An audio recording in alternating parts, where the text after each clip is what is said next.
Welcome to Sheepdog Nation Podcast, the only place on the internet where law enforcement and their families can come to be understood, supported, and stood up for. Here's your host, the always entertaining, down-to-earth, yet in-your-face truth speaker and Leo herself, Autumn Schmidt. What's up, Sheepdog Nation? I'm really happy to have you here. Today, we have a really exciting guest. I'm really excited to bring on and introduce to you my friend. Her name is Rebecca. She is the owner and the founder of the Proud Police Wife. She runs it's a very informative, and I'd say in my mind, it's pretty famous blog and Facebook group. And what she does is she helps police wives, and I'm really excited to have her on here today. And here's why: it's because, as police officers, we focus a lot on ourselves, right, and keeping ourselves safe. But I think that we do need to, here and there, we do need to be, getting reminded of the best practices or just little things of what our spouses are going through, right? Whether you're a male or a female officer, and whether your spouse, is, or significant other is a male or a female, they're still going to be going through the exact same things. And I think that it's going to be really good to have Rebecca just tell you her side of the story. And what's really unique about Rebecca and her husband is she was actually with her husband prior to him being a police officer. So maybe those of you listening, you can relate to that. I cannot, because I was with Adam in the police academy. So we didn't have that experience and that transition. And so we're going to talk a little bit about that today. And so I'm super excited. So Rebecca, please introduce yourself and tell us a little bit about you. Awesome. Thank you so much, Autumn, for having me. Yes, my name is Rebecca, and I own proudpolicewife.com. And we also have a Facebook group called Proud Police Wives. And my main goal is to just provide support and resources to police wives and their families. My husband's been an officer for almost 13 years. We have been married for 9 of those years, but we are high school sweethearts. We've been together for, I know it's a lot of numbers, we've been together for 17. So yes, I did, for many years see what it was like before the, police academy, and then during, and kind of just see the changes and how, our journey as a law enforcement couple has kind of unfolded and, changed us in different ways, not bad, but how just our relationship has kind of molded over those years. We live in Virginia, right outside DC, and my husband just works for a local police department, and we have 3 little ones at home. Yay! And so, Rebecca, could you tell us a little bit about, let's go back real quick. Let's talk between the pre-academy and the academy, that transition, especially as a wife. Can you tell us what would be some good practices for the husbands, or maybe, tell us a little bit about your experience, and then we can talk a little bit about a good practice for the officer. Definitely. So one of the main reasons I even started the blog and the group was I felt like when my husband started the academy, right before he, got accepted, you have that feeling of pride and excitement along with him. I was so excited and so proud of him. But I really didn't know, what to expect when the academy came around. We were fortunate enough that he was still, the academy was local to us. So there were many officers that came from all over the state to attend. However, it was only 5 minutes away. So we didn't have to deal with the long distance part, as I know some couples do. But just dealing with those changes, which I'll talk about in a minute, were difficult, which was why I wanted to start the blog, was because I looked for resources and had a very difficult time finding them. And just knowing that what I was going through, someone else was going through, but I didn't know it at the time. So once he started the academy, it was, I was a little bit in shock, I guess. The normal, or just our normal routines of him working a 9 to 5 before, all of that was gone. And then, he wanted to hang out with his, new officer buddies, and which I was totally fine with. But I kind of felt like almost like I didn't belong. And he knows this. I would totally say this stuff to him, but it was more just trying to figure out, like, he had this group of people that he was so close with now that he could relate to. And then he was dealing with just the normal stressors of going through the academy. And I didn't know how to help him. And I kind of just didn't know where I fit in. So it took us a little bit of time to kind of find our jive. And the one thing I could recommend for anybody going through the academy right now, and if you're in a relationship, is to just keep open communication. Because even if, your ship's in the night, like a lot of us are, be intentional about finding even 5 minutes of your day and say, okay, I have to check in with my spouse or check in with my significant other. And maybe you're not talking about, the academy or that your spouse's work or whatever it is, but just check in and say, like, how are you feeling? What's kind of going through your mind today? Anything, just check in and check on your significant other and see how they're doing.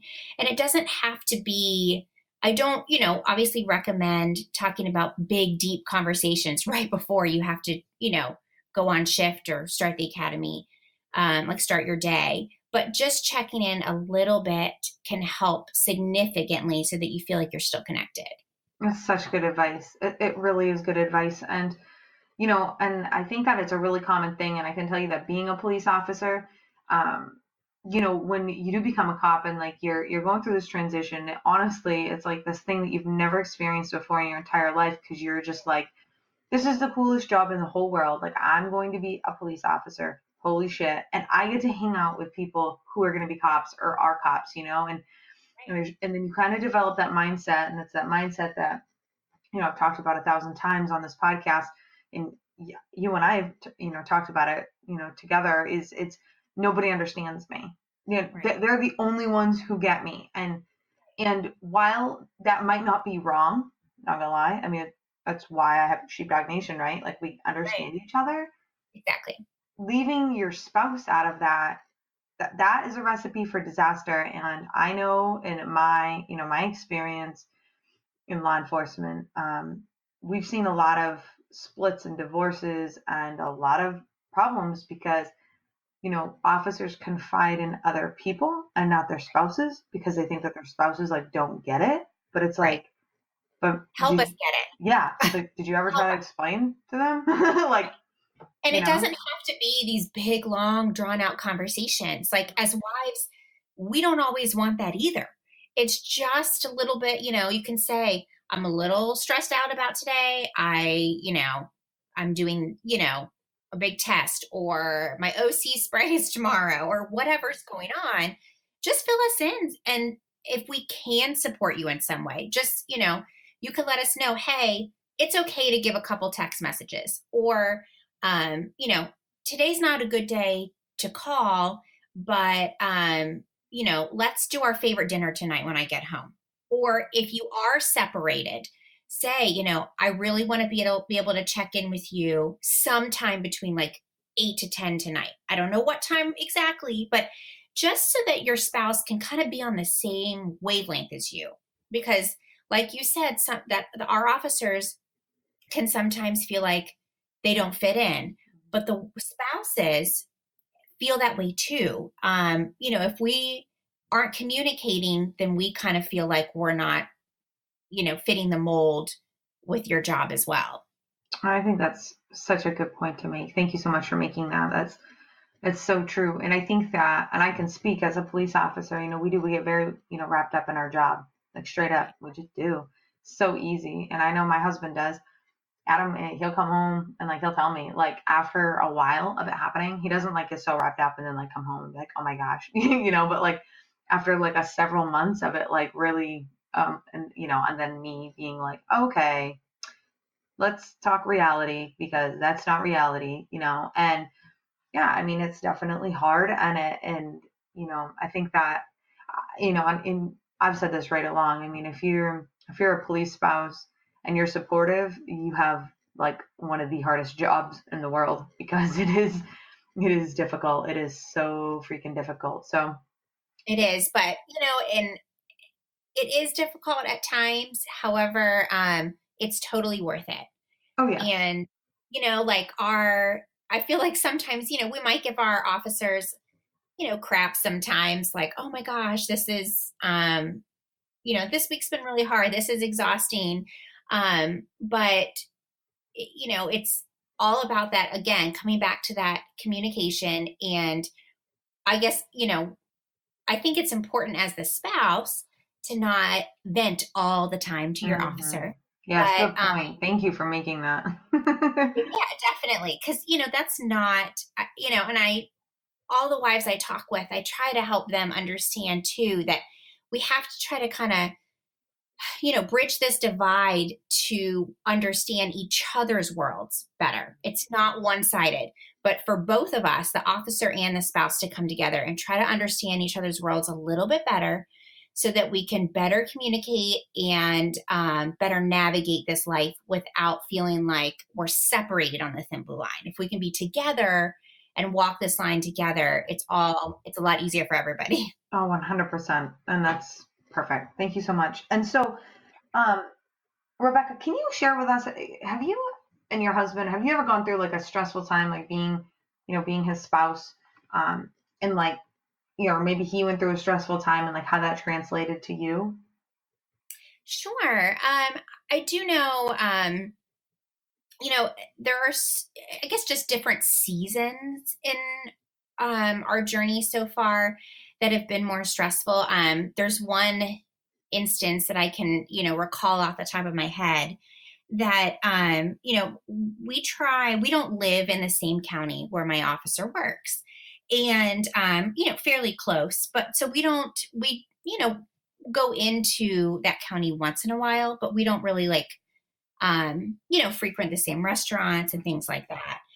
But my husband, as I know so many of you probably, prepare us like if we go to a restaurant, they, sit facing the door. Or if there's a situation, my officer has always kind of, taught me like, okay, this is what we would do if like someone recognized me out in public, or we had to leave a situation quickly. Like, you always kind of have all these backup plans. And so, for years, my husband would always kind of tell me about these, or we would, brush up on the scenarios if something ever happened. But in my mind, it was kind of like never going to happen, I guess. And that was naive of me. But one time I took the kids to go into his county to go eat with him. And we were sitting at the restaurant. My two oldest had to go to the bathroom. I took them, but we also had our newborn son. And my husband stayed in the stall, the restaurant with the newborn. And I took the girls to the bathroom, came back out a few minutes later, and my husband and son are gone. My bag, the diaper bag, was actually underneath the table with my cell phone still in it, but he was gone. His vehicle was gone with my son. And so I, look at my phone and, the kids are asking, where's daddy? Where's daddy? Where's brother? And I'm trying to keep them quiet, just kind of thinking in my head, everything he's ever told me to do. And so I saw, he had left a text message that someone that he had come in contact with that was not so great in past scenarios. So he needed to, leave the restaurant and immediately, and he wanted us to leave immediately. So I got the kids. They didn't really get to eat their food, so they were more upset about that. But we left quickly, and then I met him, where he was with our son, which was just like, on the other end of the parking lot or whatever. But in that moment, it was really scary. Like it was, you always kind of replay everything they talk to you about, but you don't think that those things are ever going to happen. And you can be as careful as you want to be, but sometimes life happens. So for him, I don't think it was as big of a deal, but for me, that was something that really stuck out. So I know that I used to think, oh my gosh, he's like nagging me about all these, um, safety rules and all these things. But, it's really important as a spouse to just, I learned to let your officer lead in those cases. And I didn't realize that until the situation happened. And I was glad that I listened to my officer, and not just roll my eyes but so in hindsight, it was a good situation because I take with what he says more seriously sometimes, if that makes sense. Yeah. hmm And I think you made a really valid point, and something that I'd like to bring up and point out is if you do not have um, that plan with your family, that is something that you may want to do specifically, with your significant other. Um, always kind of have a plan. I can tell you, I'll give you an example. So there's this older deputy, one of our veteran guys, and he would always tell me, he's a guy, he taught me how to shoot. And so, we were always talking guns and stuff like that. And he told me that if anybody like were to ever get his, like come up from behind and like grab one of like his wife or his daughter, that they had a plan. And they would count to 3, and then she'd move her head slightly like down and to the left, and he was like so confident in his shot that he was going to take the shot. I mean, he's a hell of a shoot. Like, he shoots, that's what he does, like, all day. But it was that plan. And Right. I remember being told about that plan, being a very big rookie, literally my first like month on the job, and just that plan, and just always having a plan. And whether when I was single and I had my own plan, or when Adam and we go out and we have a plan, like, it's just that plan. And I really appreciate you bringing that up, because it's so valid and it's needed, and especially for the spouse, because like, as the officer, we already have a plan. We're like, all right, I'm doing this, this, and this. Yeah, Exactly. It's getting the other people on board, because I think early on in a relationship with an officer, it seems too scary to think about. You know what I mean? And so we sort of put it in the back of our minds. But, for the officers listening, I think it's really good to, just gently bring up that, oh, okay, this is just my nature now. This is, what I'm, taught to do, or this is what my training kind of brings out in me, is to have these plans. And this is why it's important. And, let's make a plan that we're both comfortable with. And just having those discussions, I think, is really important. Yep, absolutely. And so, like, as a spouse, like, can you give us like a little bit of advice? Like, is there any like top one thing or top couple of things that like you would love to tell like other police officers? Definitely. So it kind of rolls in with the communication that we talked about. But if you are in a relationship, and whether you have a police, a girlfriend, a fiance, you're married, so many times this job and lifestyle can consume us, or we let it get the best of us. Even the spouse can do that too. So I think it's really important to not forget to always date your spouse. And whether your boyfriend and girlfriend, engaged, married, just be intentional at carving out that time together and trying to really turn off work. Because I know for you guys, even from when my officer, he's off shift. However, mentally, he's still on shift. And so it can take some time for you guys to come down off shift. So really trying to find and be intentional at like looking at the calendar and finding that time of when you can just be together and not have your work phone on, not talk about the job and her job. It's not about just, police work, but kind of, pause life a little bit and enjoy each other, so that you can, keep that relationship thriving, so that when you do come to, different seasons that might be rough, or, weeks that are just really long, you can fall back on knowing that you have that strength because you've built that and you've maintained that over time in your relationship. Yeah, excellent advice. And Rebecca, so can you tell us what do you provide? Because we're going to be leaving, we're going to be having some ways to contact you. We're going to be leaving some of your stuff in the show notes. I'd love for you to just share a little bit of what you provide if either the officer wants it or could get it for their spouse. Yeah, definitely. So I have a couple ebooks for spouses, but I also recently developed a police wife resource binder. And we can, post a link to that. But it's really, I know it's called the Police Wife Resource Binder, but it's really for any law enforcement couple. It's 30 pages that you would print off, and I recommend putting them in a 3-ring binder. And it goes into anywhere from emergency contacts, the daily schedules, daily duties for the officer and the spouse, all the way to line of duty death information, and just some of those topics that are maybe not ideal to talk about, but are super necessary to talk about. And it's something that you can fill out together as a couple and force you to kind of have those important conversations. Anything that maybe the officer fills out and leaves at the department, the spouse doesn't always know that information if they're not told.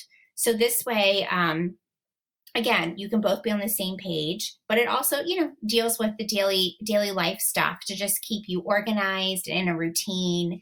And this way too, if there happens to be, heaven forbid, some type of emergency, no matter what it is, your spouse or yourself can just grab the binder, and important information, even like policy information, passwords, all that kind of stuff is in this binder. And you don't have to think about that stuff during, a stressful time. You just grab it and go, and it's already there. Absolutely. That's good stuff. Okay. Thank you so much for that. So, Sheepdog Nation, that's going to be below this. It's going to be in the show notes. You'll be able to see a link. You'll be able to grab that. And I think that it is necessary. And I think that it's something that, we're cops. We don't think of that shit, So thank you, Rebecca, for bringing that to us. And before we go, do you have anything else that you would like to say? Do you have anything that you'd like Sheepdog Nation to know before we leave? Just that I appreciate you guys. I know how hard you guys work, and I know that your job sometimes goes, unappreciated. And I really appreciate you guys. And as a spouse, I know that you guys really hold it all together. And we may, try to hold it together at home, but you guys are holding it together out there in our community. And I can't thank you guys enough. And all I really want to do is just show you guys support and show your spouse support if you have one, so that, we can navigate this life just a little bit easier. And I think it's great that Autumn and so many of us now in this community are trying to come together to kind of bridge this gap. So thank you guys for what you do. Yeah, absolutely. Really good points. The bridging of the gap is huge. And so that's, as you know, I know that's why you're doing what you're doing, but that's definitely why I'm doing what I'm doing too. And so it's big stuff. So thank you so much, Rebecca, for being here. It's definitely so much fun. I know we could go on and talk forever. And so you're lucky, Sheepdog Nation. I'm cutting it off now. But if you're interested in getting to know Rebecca, I bet your wives will be. And so head on down to here's what you could do. Share out this episode and go give it to your spouse, because I think both of you need to listen to this. So, and then down below in the show notes, you have a link to check Rebecca out further. All right, Sheepdog Nation, this has been another kick-ass episode. I can't wait to see you in the next one. And that was another episode of Sheepdog Nation. If you enjoyed this podcast, please go to iTunes and let us know by giving us a rating. If you have questions that you want answered by Autumn in the podcast, submit it by going to the link in the show notes. As always, stay safe and watch your six.